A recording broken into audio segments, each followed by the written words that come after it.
What kind of diplomacy, JD, you are speaking about? What do you mean? I'm talking about the kind of diplomacy that's going to end the destruction of your country. Yes, but if you Mr. President, with respect, I think it's disrespectful for you to come into the Oval Office and try to litigate this in front of the American media. Right now, you guys are going around and forcing conscripts to the front lines because you have manpower problems. You should be thanking the President for trying to bring an end to this conflict. Have you ever been to Ukraine that you say what problems we have?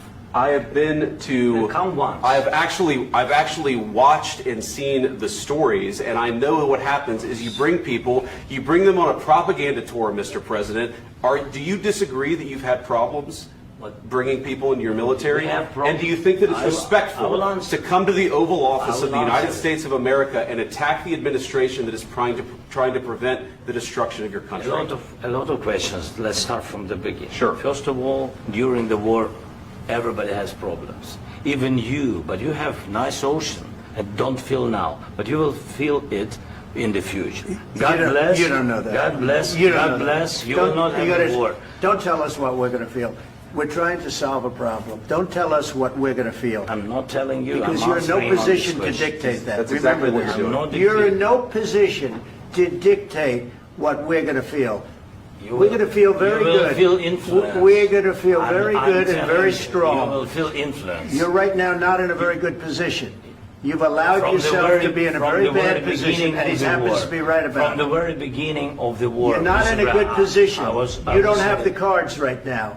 With us, you start having cards. Right now, you don't. You're playing cards. You're playing cards. You're gambling with the lives of millions of people. You're gambling with World War III. You're gambling with World War III.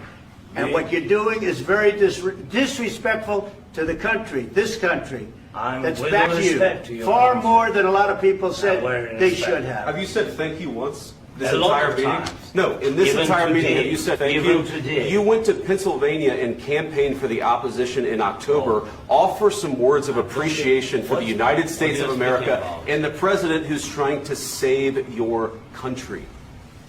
Please, you think that if you will speak very loudly about the war, you can... He's not speaking loudly. He's not speaking loudly. Your country's in big trouble. Can I Wait a answer? minute. No, you've done a lot of talking. Your country is in big trouble. I know. You're not winning. I know. You're not winning this.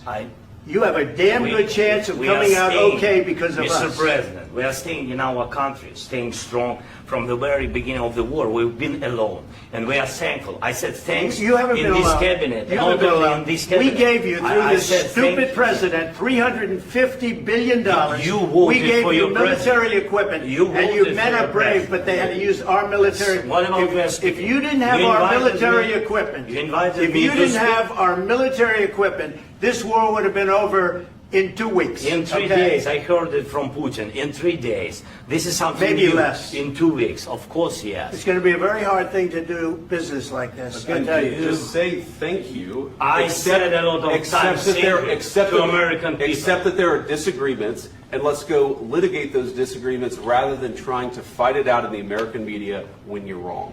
We know that you're wrong. But you see, I think it's good for the American people to see what's going on. I understand, sir. I think it's very important. That's why I kept this going so long. You have to be thankful. You don't have the cards. You're buried there. Your people are dying. You're running low on soldiers. Listen, you're running low on soldiers. It would be a damn good thing. And then you tell us, I don't want a ceasefire. I don't want a ceasefire. I want to go and I want this. Look. If you could get a ceasefire right now, I tell you, you take it so the bullets stop flying and your men stop getting killed. Of course, we want to stop the war. But you're saying you don't want I said to you, I want a ceasefire. With guarantees. Because you'll get a ceasefire faster than an agreement. Ask our people about ceasefire, what they think. That wasn't with me. For you what, that wasn't me. That was with a guy named Biden, who was not a smart person. That was with Obama. It was your president. Excuse me. That was with Obama, who gave you sheets, and I gave you javelins. Yes. I gave you the javelins to take out all those tanks. Obama gave you sheets.